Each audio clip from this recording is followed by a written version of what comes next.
De entre todos los largometrajes de monstruos gigantes que existen, no hay alguno con un trasfondo tan fascinante y extraño como Pulgasari. Este filme norcoreano de 1985 fue hecha con creativos y técnicos secuestrados, en contra de su voluntad y bajo supervisión de un régimen dictatorial, todo para aprovechar el éxito y resurgimiento de Godzilla el año anterior.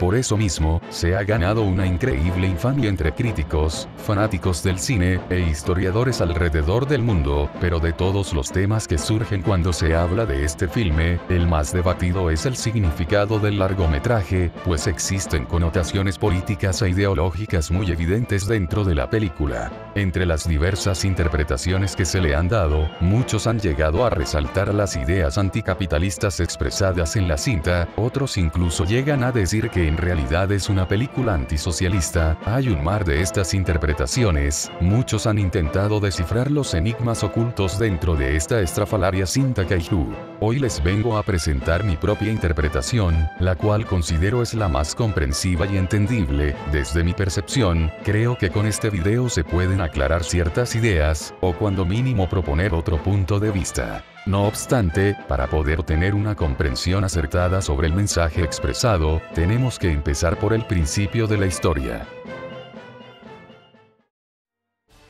Pulgasari fue dirigida por Shin Sang-ok, un prominente cineasta surcoreano, cuya carrera comenzó en 1952, y rápidamente se consagró como uno de los artistas de su campo más reconocidos y admirados. Sus películas trataban temas variados, muchas llegaron a ser bastante experimentales, pero siempre se enfocaba en el entretenimiento y el espectáculo, tratando de traer una experiencia amena y comercial a las audiencias. Incluso desde estos comienzos estaba familiarizado con la propaganda, como cuando hizo El joven Ri Singman, de 1959, la cual enaltecía al primer presidente de Corea, pero Shin Sang utilizó el proyecto para aprender a hacer películas a gran escala. No obstante, el cineasta no tenía intenciones de impulsar a ningún político. Para entender su cine, no hay que olvidar que su preocupación no es realizar propaganda, en todo caso subvierte los proyectos que se entregan. Primordialmente, sus filmes tratan con el género humano.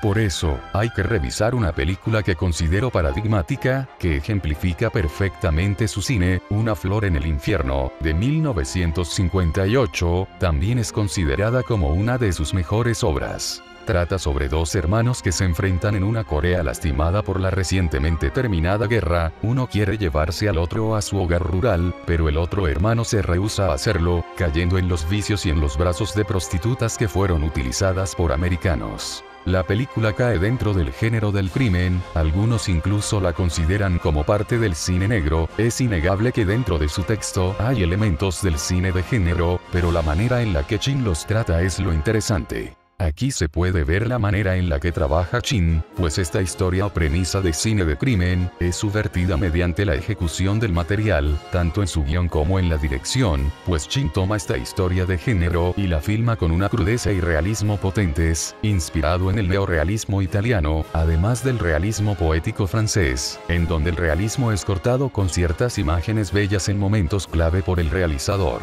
Esto quiere decir que existe una contradicción en su estética, un choque de estilos, también entre la imagen y el texto. La historia pertenece a un tipo de cine comercial y popular, mientras que las imágenes son de realismo puro y duro, a excepción de ciertas secuencias expresionistas. Añadiendo a eso, Shin no está muy preocupado por el estado político del país, ya que si bien la ocupación americana en Corea es parte fundamental de la película, Shin elige explorar las consecuencias psicológicas y diferencias ideológicas que la población tuvo ante estos eventos, así como sus represalias. Esto es demostrado mediante los hermanos protagonistas. Ellos representan tanto a las dos Coreas, como a las diferencias ideológicas que existen incluso dentro de cada una de ellas, ambas siendo interpretaciones correctas que funcionan al mismo tiempo. También es importante tener en cuenta que siempre ha añadido críticas sociales o políticas a sus trabajos muy por debajo del agua. Esto fue admitido por él mismo.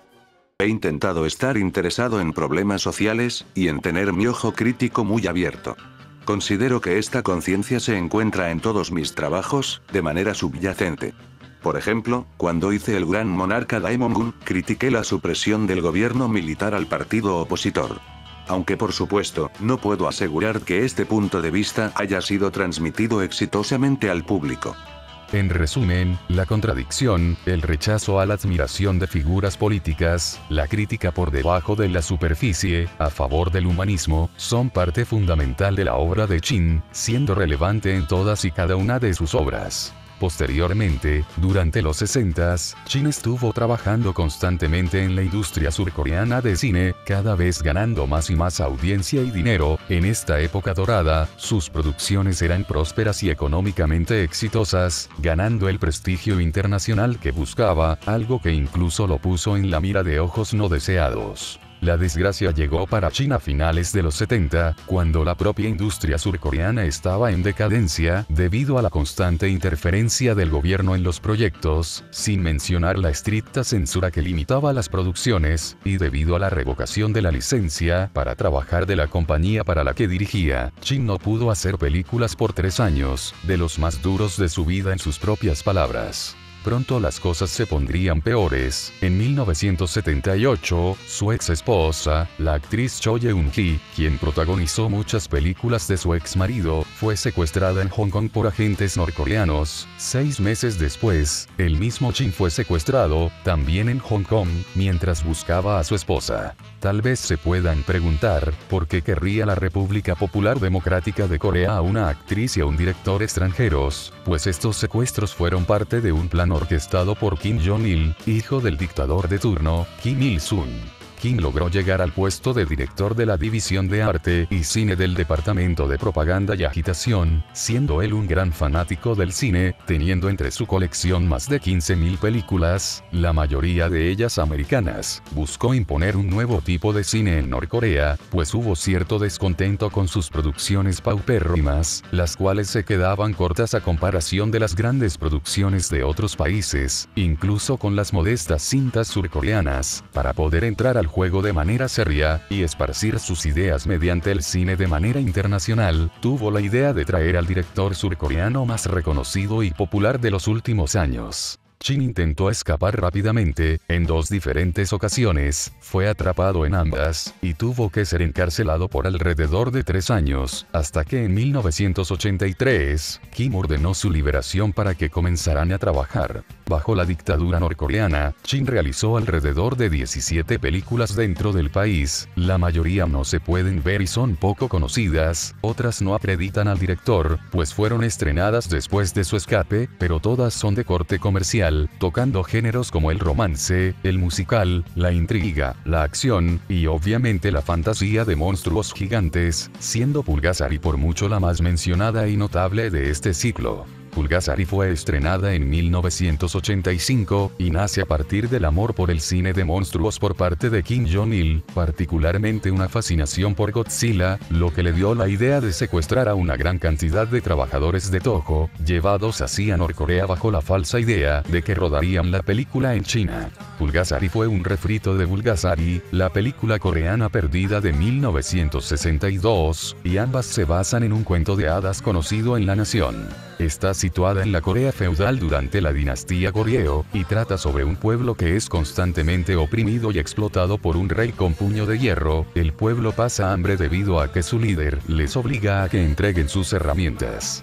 Un herrero moribundo, encarcelado por defenderse de sus opresores, crea una figura de arroz antes de morir, le implora a los dioses que conviertan al muñeco en un ser vivo que pueda defender a su pueblo del tirano rey. La criatura cobra vida al tocar la sangre de la hija del herrero, y es encontrada por el pueblo, quienes notan su hambre de metal, así como de hierro, pues este crece en tamaño al comer estos materiales. También se establece que hay una conexión especial entre Pulgasari y la hija del herrero. Pulgasari entonces lidera una rebelión en contra del rey feudal, derrocando y destruyendo al tirano. Sin embargo, el hambre de Pulgasari continúa creciendo, hasta el punto de que los pueblerinos terminan en el mismo punto, trabajan sin descanso para poder alimentarlo, renunciando a sus herramientas y pertenencias, para ofrecerlas a su supuesto salvador.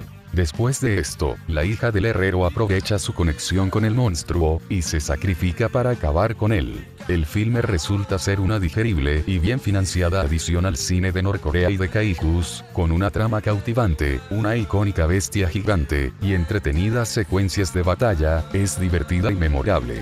Sin embargo, la propia historia que cuenta la película despertó la curiosidad de críticos y audiencias, todos buscando interpretaciones y añadiendo subtextos que pueden o no estar presentes, desde que Pulgasari es un símbolo del capitalismo, del comunismo, del dictador de turno, y mucho más. Bueno, propongo que todas estas son verdaderas y falsas a la vez. Explicaré la versión más oficial de su significado, y en base a eso, construiré mi propia interpretación basándome en lo que he notado y analizado de la película, tal vez no sea muy completa o detallada, pero será un gran paso para comprenderla. Primero tenemos que revisar lo que es la película en la superficie, y esto es, una fábula sobre los peligros del capitalismo y del imperialismo. Esta idea es la que se presenta de manera más explícita y obvia en la película, además de que es la idea que se acerca a la ideología de Norcorea, quienes vigilaron de cerca la producción, para evitar cualquier clase de ideología que fuese en contra de la suya.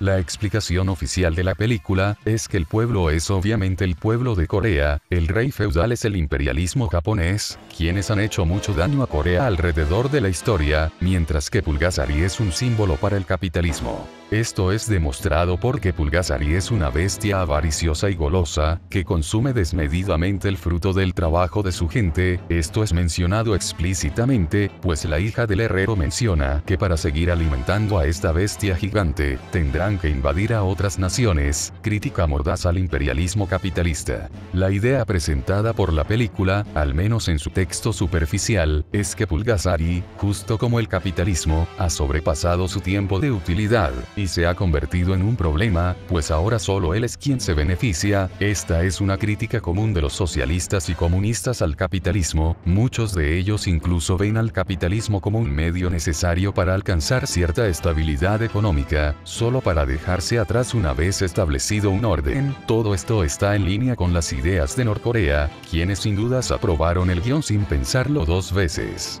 Teniendo esto en cuenta, ciertos analistas han sugerido que el director puso ideas subversivas para rebelarse contra la dictadura, como el hecho de que el rey feudal, así como el mismo monstruo, se asemejan mucho a la dictadura norcoreana. Esto le hace creer a muchos que existe otro subtexto poco explorado dentro de la cinta, pero que estuvo oculto para no alarmar a los gobernantes, y considero que es en parte verdad, pero hay que tomar en cuenta otros factores. En mi interpretación, tenemos que aceptar que cualquier subversión explícita de las ideas norcoreanas podrían traerle problemas serios al director, por lo que es poco probable que éste añadiera estas ideas antinorcoreanas dentro del texto, al menos de manera obvia. No obstante, al ser una voz autoral bastante fuerte, Shin no podría haberse contentado con simplemente realizar propaganda sin sentido y sin creer en el proyecto de algún u otro modo, así que de manera consciente o inconsciente, justo como se ha mencionado anteriormente, logró mantenerse fiel a sus principios, incluso estando cautivo, mediante una crítica disfrazada y para nada mencionada. Volvamos a Una flor en el infierno, retomemos la manera en la que Shin ejecutó la película. Recordemos que mediante la forma contradictoria de la cinta, pudo expresar una crítica más sutil y poco pronunciada a la Corea de su tiempo. Pues exactamente hizo lo mismo en Pulgasari. Recordemos que esto es cine, y mediante las imágenes se puede contradecir o añadir profundidad a lo que dice el texto escrito. Mediante las visuales presentadas, Shin realizó una elaborada concatenación de ideas que se sobreponen y contradicen, pero demuestran un punto mucho mayor. Haré un esfuerzo por explicarlo lo mejor posible. Esta es la interpretación.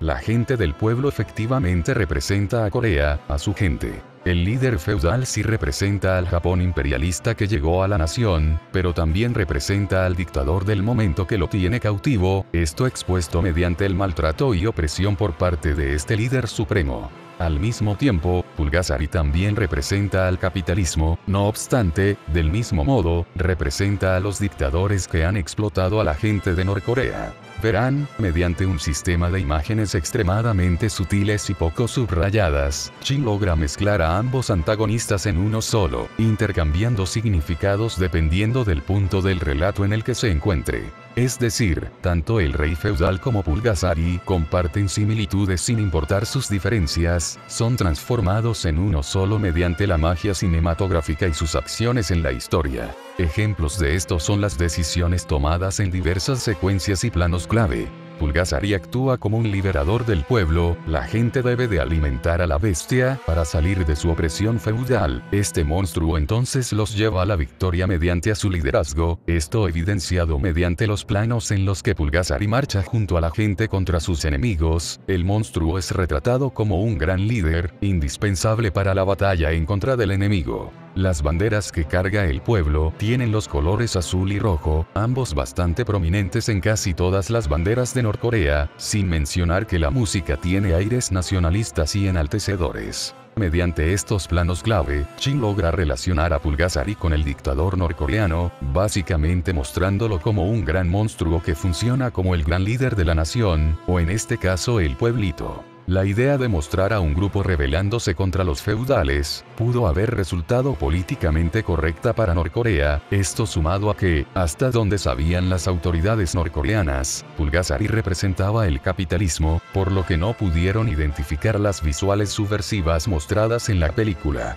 Posteriormente, durante los ataques de Pulgasari, la iluminación es clave, el monstruo es cubierto por una luz roja, estos planos medios y primeros planos aíslan al monstruo, y el código del color rojo podría ser fácilmente atribuido a la ideología de Norcorea, el socialismo, además de que el significado del rojo en la cinta, sigue aludiendo al rojo en las banderas de Norcorea, esto relaciona aún más al monstruo con la dictadura, todo de manera visual y para nada explicativa, a diferencia de los diálogos forzados que aluden al capitalismo durante el final. Estas referencias a Norcorea le otorgan otra lectura a las acciones de Pulgasari. De repente, la gula capitalista del final se transforma en gula socialista totalitaria y dictatorial, solamente con un par de planos aparentemente simples. Otro ejemplo es el maltrato autoritario del rey feudal, quien a pesar de ser inicialmente un símbolo para la ocupación imperialista japonesa en Corea, el director vuelve a utilizar imágenes para darle la vuelta a este significado.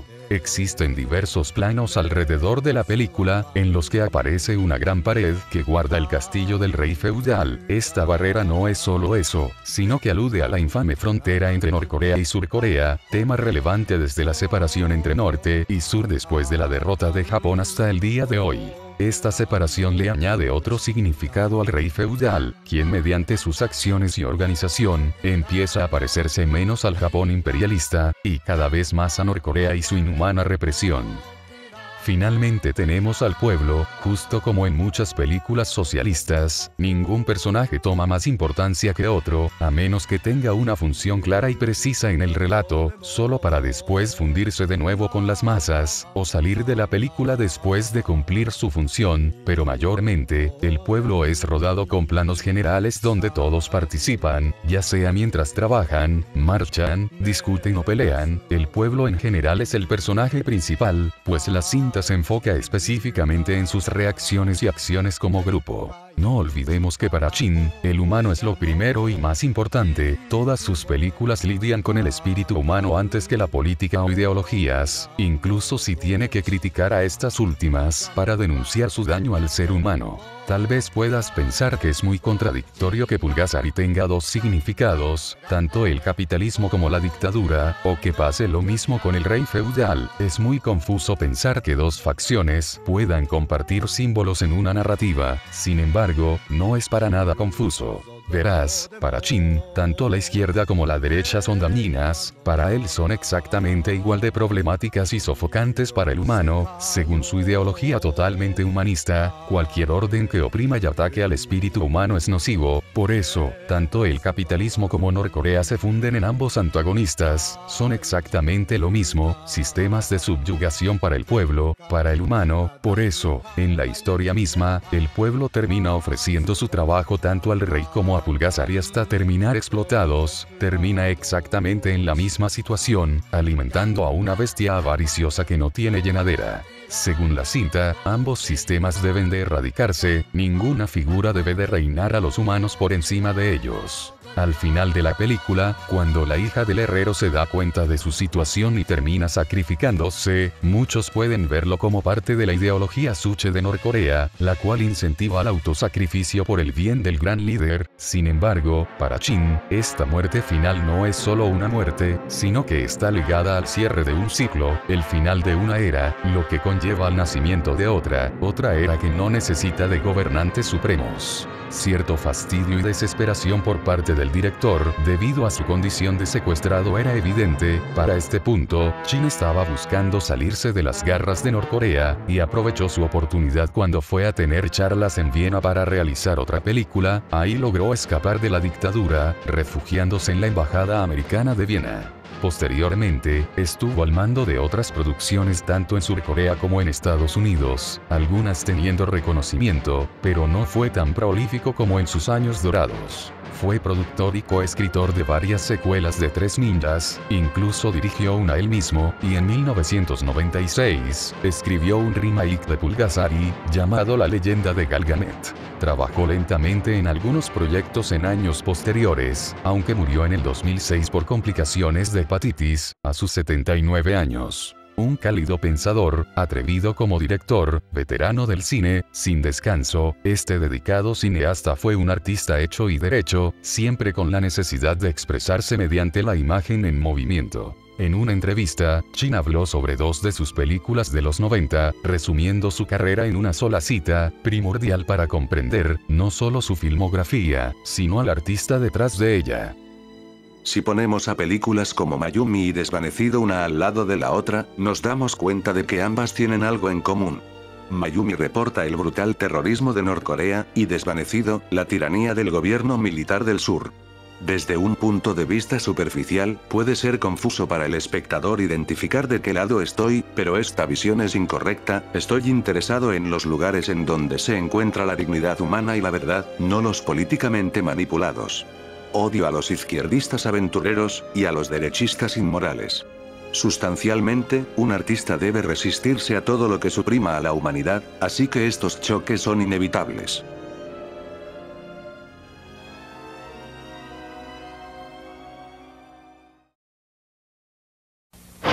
Next month on MonsterVision, it's human against monsters in a night of large, rebellious animals. See Clash of the Titans, King Kong lives, Mothra, the Giant Paw, and the Cyclops. It all starts Saturday, July 31st. It's MonsterVision, a simple television experiment gone completely berserk.